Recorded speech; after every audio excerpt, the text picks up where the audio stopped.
Hello students, आज मैं types of fraction के ऊपर अपना एक न्यू वीडियो बनाने जा रहा हूँ। एंड आज इस वीडियो में मैं डिस्कस करने वाला हूँ फ्रैक्शन जो होते हैं वो कितने तरह के होते हैं, कितनी किस्म के होते हैं। ठीक है, तो आज हम डिस्कस करने वाले हैं टाइप्स ऑफ फ्रैक्शन।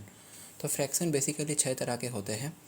ठीक है, फ्रैक्शन जो होते हैं फ्रैक्शंस ये 6 प्रकार के होते हैं। तो सबसे पहला वाला होता है लाइक फ्रैक्शन, सेकंड वाला होता है अनलाइक फ्रैक्शन, थर्ड वाला होता है प्रॉपर फ्रैक्शन, फोर्थ वाला होता है इम्प्रॉपर फ्रैक्शन, फिफ्थ वाला होता है मिक्स्ड फ्रैक्शन एंड सबसे लास्ट एंड सिक्स्थ नंबर वाला होता है इक्विवेलेंट फ्रैक्शन। तो कौन सा वाला फ्रैक्शन क्या होता है वो इस वीडियो में मैं डिस्कस करने वाला हूँ। तो सबसे पहले आते हैं हम लाइक फ्रैक्शन में। लाइक फ्रैक्शन, और इस वीडियो को मैं बहुत ही ईजीली एंड अच्छे से समझाने के लिए मैं एग्जांपल से शुरू करूँगा। मैं डेफिनेशंस पे नहीं जाऊँगा कि लाइक फ्रैक्शन का डेफिनेशन क्या होता है, अनलाइक फ्रैक्शन का डेफिनेशन क्या होता है। मुझे डेफिनेशन में नहीं जाना है, बस मैं एग्जांपल्स के थ्रू इसको ईजीली समझाने की कोशिश करूँगा। ठीक है, तो हमें एग्जांपल से समझना है। ओके, हम एग्जांपल से ही याद रखेंगे, हमें डेफिनेशन में जाना ही नहीं है, भाड़ में जाए डेफिनेशंस। ठीक है, तो सबसे पहले है लाइक फ्रैक्शन। तो अभी हम कुछ फ्रैक्शन लिखते हैं। ठीक है, फ्रैक्शन। अच्छा, फ्रैक्शन बेसिकली होता क्या है? Fractions means partial numbers. ठीक है, कोई कंप्लीट नंबर नहीं है। तो हम लोग के पास पहले नंबर्स थे, जैसे कि नेचुरल नंबर था, होल नंबर था ना। तो ये नेचुरल नंबर, होल नंबर क्या थे? Complete numbers. नेचुरल नंबर्स को हम काउंटिंग नंबर्स भी बोलते थे ना। काउंटिंग नंबर्स, काउंटिंग मतलब क्या? मान लो आपके पास बहुत सारे पेंसिल्स हैं, तो आपको बोला गया कि आपके पास कितने पेंसिल है, आप उसको काउंट करो। तो आप कहाँ से काउंट करना शुरू करोगे? 1 से काउंट करना शुरू करोगे। मान लो आप किसी जंगल में खड़े हो, ठीक है, और आपके सामने बहुत सारे पेड़ हैं, और आपको कहा गया कि इस जंगल में आपके साइड में कितने सारे पेड़ हैं, या आप जितना तक देख पा रहे हो तो उतना दूर तक कितना पेड़ है आपको काउंट करने के लिए बोला गया। तो आप कहाँ से काउंट करना शुरू करोगे? आप 1 से काउंट करना शुरू करोगे ना। 1 2 3 4 5 6 ऐसे काउंट करना शुरू करोगे। और भी मैं एक रिलेटेबल एग्जांपल देता हूँ।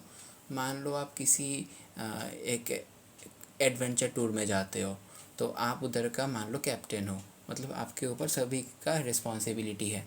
ठीक है, तो आप क्या करोगे? जितने भी मेंबर्स हैं आपके साथ गए हुए हैं, उन सभी का वो सब मतलब अच्छे से सही सलामत पहुँचे कि नहीं पहुँचा है वो देखना आपका काम है।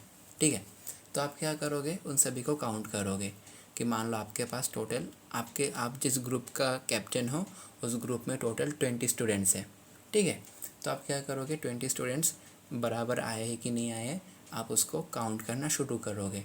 तो आप जब उन सभी को काउंट करोगे, ठीक है, काउंट करोगे, तो आप कहाँ से काउंट करना शुरू करोगे? आप 1 से काउंट करना शुरू करोगे। 1 2 3 4 5 6, ठीक है ना। आप ऐसे काउंट करोगे। आप 0 से तो काउंट करना शुरू नहीं करोगे कि 0 1 2 3 4। तो ऐसा हम नहीं करते हैं ना, हम 0 से काउंट नहीं करते हैं, हम 1 से काउंट करना शुरू करते हैं।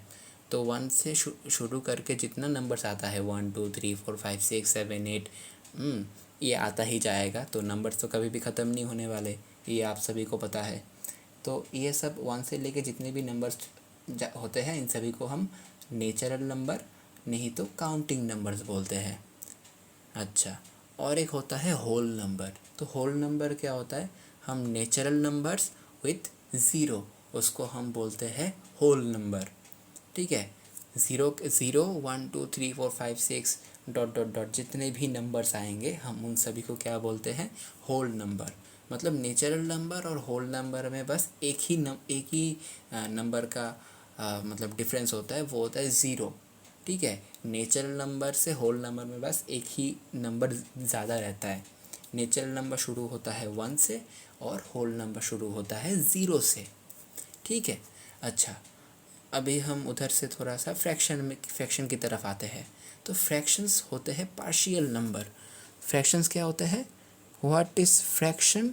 Fractions is partial number. ठीक है, पार्शियल नंबर मतलब एक ऐसा नंबर जो कि पूरा कंप्लीट नहीं है, आधा है, पार्शियल है। ठीक है, जैसे कि मान लो एक नंबर है 2, इसको हमने 5 से डिवाइड कर दिया, तो ये बन गया एक फ्रैक्शन 2/5।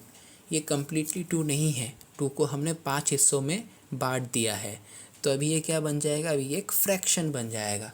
अच्छा, तो अभी हम आते हैं टाइप्स ऑफ फ्रैक्शन में। तो सबसे पहला वाला जो हम डिस्कस कर रहे थे वो था लाइक फ्रैक्शन।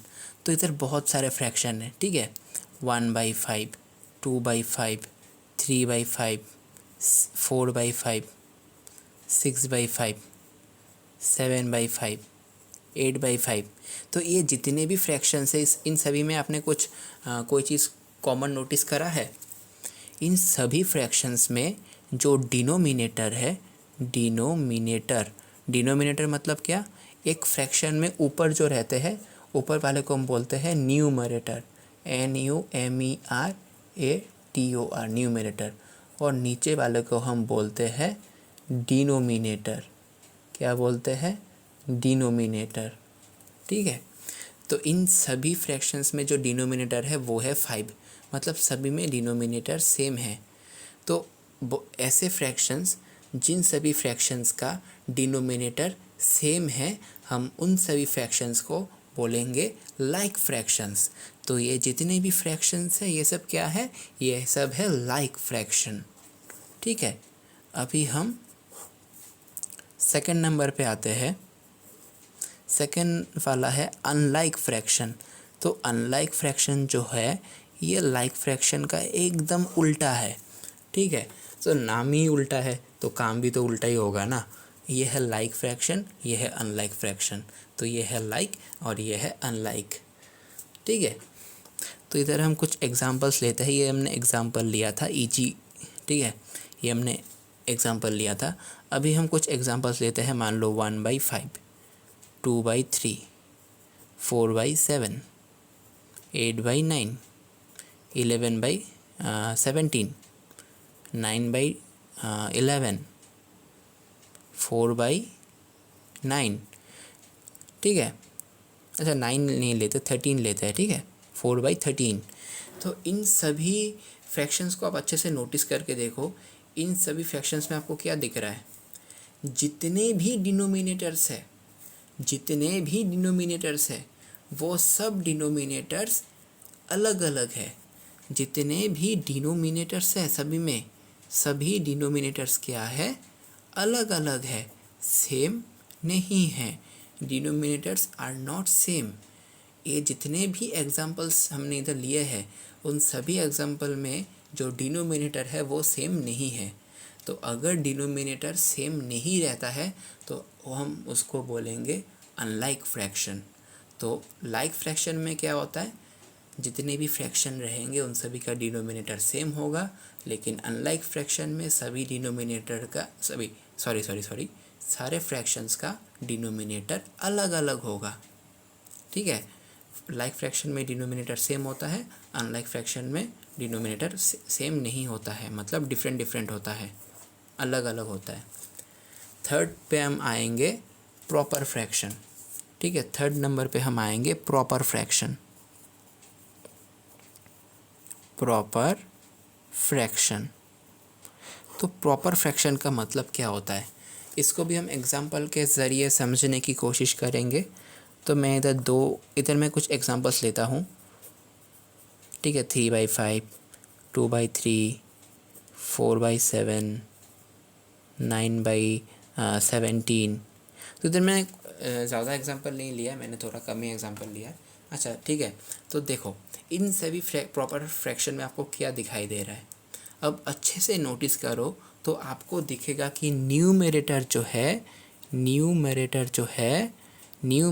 है वो छोटा है। किससे छोटा है, डिनोमिनेटर से छोटा है। किससे छोटा है, डिनोमिनेटर से छोटा है, ठीक है। प्रॉपर फ्रैक्शन में क्या होता है, न्यूमरेटर छोटा होता है। तो किसके कंपेयर में छोटा होता है, डिनोमिनेटर के कंपेयर में छोटा होता है। तो एक फ्रैक्शन में दो ही चीज़ रहते हैं, एक होता है उसका न्यूमरेटर, दूसरा होता है उसका डिनोमिनेटर, ठीक है। तो प्रॉपर फ्रैक्शन में क्या होता है, न्यूमरेटर छोटा होता है। किससे छोटा होता है, डिनोमिनेटर से छोटा होता है। आप और भी एग्जांपल लिख सकते हो, 11/13, 7/19, 4/21। ये सब क्या है, ये सब प्रॉपर फ्रैक्शंस है। मतलब प्रॉपर फ्रैक्शन में न्यूमरेटर छोटा होता है। किससे छोटा होता है? डिनोमिनेटर से छोटा होता है। तो अभी हम पढ़ेंगे इम्प्रॉपर फ्रैक्शन। तो इम्प्रॉपर फ्रैक्शन को भी हम एग्जाम्पल के ज़रिए समझेंगे, ठीक है। किसके ज़रिए समझेंगे? एग्जाम्पल के ज़रिए समझेंगे। ओके, तो ये भी काफ़ी ज़्यादा इजी है, ठीक है। तो देखो, इधर मैंने कुछ एग्जाम्पल्स लिखे हैं। अभी आप इन सभी एग्जाम्पल में एक चीज़ नोटिस करो, सभी एग्जाम्पल में न्यूमरेटर जो है ये बड़ा है। किससे किससे बड़ा है? डिनोमिनेटर से बड़ा है, ठीक है। तो इम्प्रॉपर फ्रैक्शन में न्यूमरेटर डिनोमिनेटर से बड़ा होता है, ठीक है। इम्प्रॉपर फ्रैक्शन में क्या होता है? न्यूमरेटर जो होता है वो डिनोमिनेटर से बड़ा होता है, ठीक है। न्यूमरेटर में डिनोमिनेटर इम्प्रॉपर फ्रैक्शन में न्यूमरेटर बड़ा होता है। किसके कंपेयर में बड़ा होता है? डिनोमिनेटर के कंपेयर में बड़ा होता है, ठीक है। तो देखो, प्रॉपर फ्रैक्शन और इम्प्रॉपर फ्रैक्शन में आपको कॉमन क्या दिखा, मतलब क्या डिफरेंस दिखा? What is the difference between proper fraction and improper fraction? तो प्रॉपर फ्रैक्शन जो था, प्रॉपर फ्रैक्शन, और इस साइड में लिखते हैं इम्प्रॉपर फ्रैक्शन।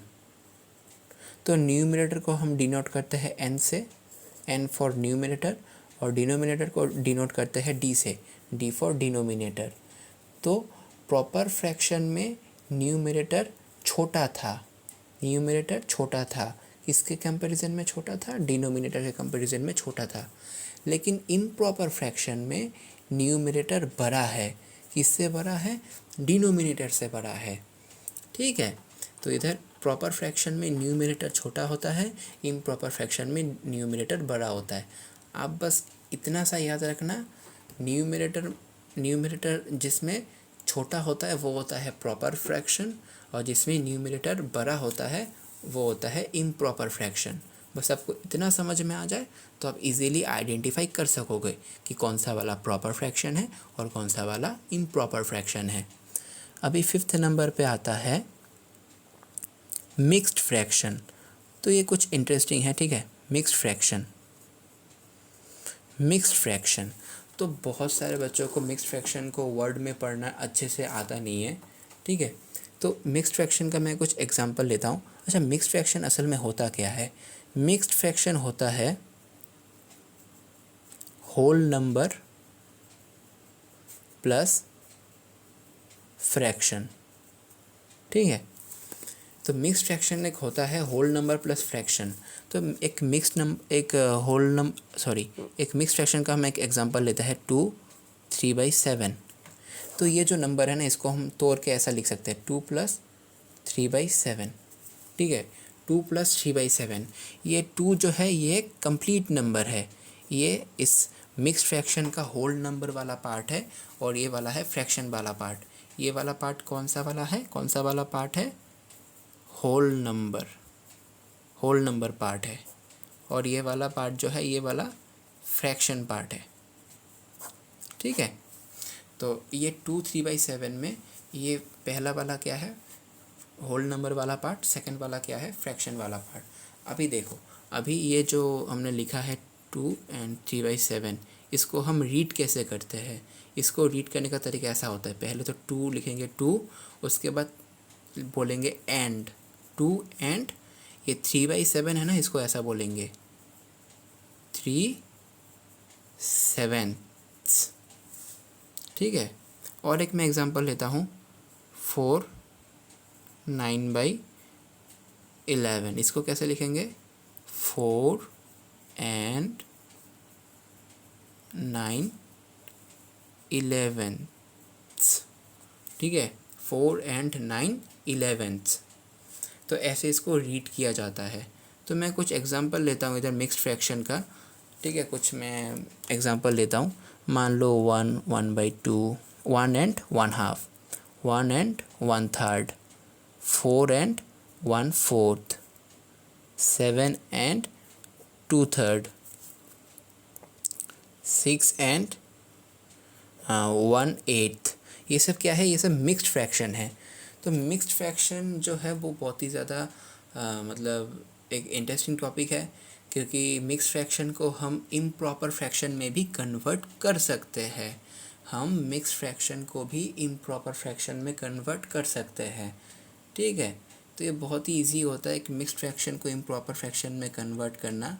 मैं उस वीडियो मैं उसके लिए एक अलग से वीडियो बनाऊंगा, मैं सोच रहा हूँ ऐसा, ठीक है। तो मैं इस वीडियो में आपको थोड़ा सा शॉर्टकट में दिखा देता हूँ, लेकिन इसके ऊपर जो मैं अलग से एक डेडिकेटेड वीडियो बनाऊंगा उसमें मैं आपको अलग से सिखाऊंगा कि कैसे हम मिक्स्ड फ्रैक्शन को मिक्स्ड फ्रैक्शन को किस में कन्वर्ट कर सकते हैं, इम्प्रॉपर फ्रैक्शन में कन्वर्ट कर सकते हैं। तो देखो क्या करना पड़ता है। सबसे पहले 2 नीचे है ना, डिनोमिनेटर पे है, तो 2 को नीचे ही रखेंगे, डिनोमिनेटर पे ही रखेंगे। अभी इस 2 को इस 1 के साथ करेंगे मल्टीप्लाई, तो 2 1 ज़ा 2 आता है। अभी इस दोनों का जो रिज़ल्ट आएगा उसको इस वाले 1 के साथ ऐड कर देंगे। 2 + 1 कितना आएगा, 2 + 1 3 और नीचे 2। और एक मैं इधर से एग्जांपल लेता हूँ, क्या है 7 2/3 है ना, 7 एंड 2/3 है ना। तो सबसे पहले जो 3 नीचे है इसको नीचे ही रखते हैं, 3 को 7 के साथ करेंगे मल्टीप्लाई, 7 3 जा होता है 21। अभी जो आंसर आएगा 21, इसके साथ इस 2 को कर देंगे ऐड, कितना आएगा 23/3 आएगा। तो ये हो गया। ये क्या फ्रैक्शन है, देखो डिनोमिनेटर बड़ा है ना या छोटा है, देखो आप ही बताओ। डिनोमिनेटर छोटा है मतलब न्यूमिनेटर बड़ा है, तो न्यूमिनेटर बड़ा और डिनोमिनेटर छोटा, n ग्रेटर देन d, मतलब न्यूमिनेटर बड़ा है डिनोमिनेटर छोटा है, तो कौन सा वाला फ्रैक्शन होता है फिर, ये देखो इम्प्रॉपर फ्रैक्शन। इम्प्रॉपर फ्रैक्शन में क्या होता है, देखो n ग्रेटर देन d होता है, मतलब न्यूमिनेटर ग्रेटर देन डिनोमिनेटर होता है। तो ये है इम्प्रॉपर फ्रैक्शन। तो मिक्स्ड फ्रैक्शन जो है वो इम्प्रॉपर फ्रैक्शन में बदल गया है। अभी लास्ट में बचता है इक्विवेलेंट फ्रैक्शन। तो इक्विवेलेंट फ्रैक्शन का ये भी इजी होता है, बहुत ज़्यादा इजी होता है इक्विवेलेंट फ्रैक्शन। तो इक्विवेलेंट की फ्रैक्शन क्या होता है, मान लो मैं कोई से भी एग्जांपल लेता हूँ, किसी भी तरह का मैं प्रॉपर फ्रैक्शन लूँ, इम्प्रॉपर फ्रैक्शन लूँ, कुछ भी लूँ, तो इक्विवेलेंट 2/5 का इक्विवेलेंट फ्रैक्शन निकालना है। क्या करना है हमें, 2/5 का इक्विवेलेंट फ्रैक्शन निकालना है। तो क्या करेंगे हम, ऐसे 2/5 को रखते हैं इक्वल टू, तो 2/5 इंटू 2, और नीचे भी क्या करते हैं 5 इंटू 2 करते हैं। देखो 2/5 है, इधर हमने एक्स्ट्रा क्या करा, 2 के साथ एक 2 मल्टीप्लाई किया, तो 2 के साथ हमने 2 मल्टीप्लाई किया ना, इसी वजह से हमको 5 को भी 2 से मल्टीप्लाई करना पड़ेगा। ऊपर न्यूमिनेटर को हमने 2 से मल्टीप्लाई करा था, तो नीचे डिनोमिनेटर को भी हमको 2 से मल्टीप्लाई करना पड़ेगा। अभी देखो 2 2 जा 4, 5 2 जा 10। और एक इक्विवेलेंट फ्रैक्शन निकालते हैं 2/5 का, तो इस बार क्या करते हैं 3 से मल्टीप्लाई करते हैं, 5 को भी 3 से मल्टीप्लाई करते हैं, तो 2 3 जा 6, 5 3 जा 15। और एक लेते हैं 2/5 को हम क्या करते हैं, और एक लेते हैं, इस बार थोड़ा बड़ा नंबर लेते हैं, 10 लेते हैं, और इधर 5 इंटू 10 करते हैं। ऊपर 10 से मल्टीप्लाई किया था, नीचे भी 10 से मल्टीप्लाई करना पड़ेगा। 2 10 जा 20, 5 10 जा 50। और एक लेते हैं, इस बार 15 लेते हैं, ठीक है, 2 इंटू 15 डिवाइडेड बाई 5 इंटू 15, तो 2 15 जा 30, 5 15 जा 75। तो ये 4/10, 6/15, 20/50, 30/75, ये चारों क्या है, ये 2/5 का इक्विवेलेंट फ्रैक्शन है। ये चारों क्या है, इक्विवेलेंट फ्रैक्शन ऑफ 2/5।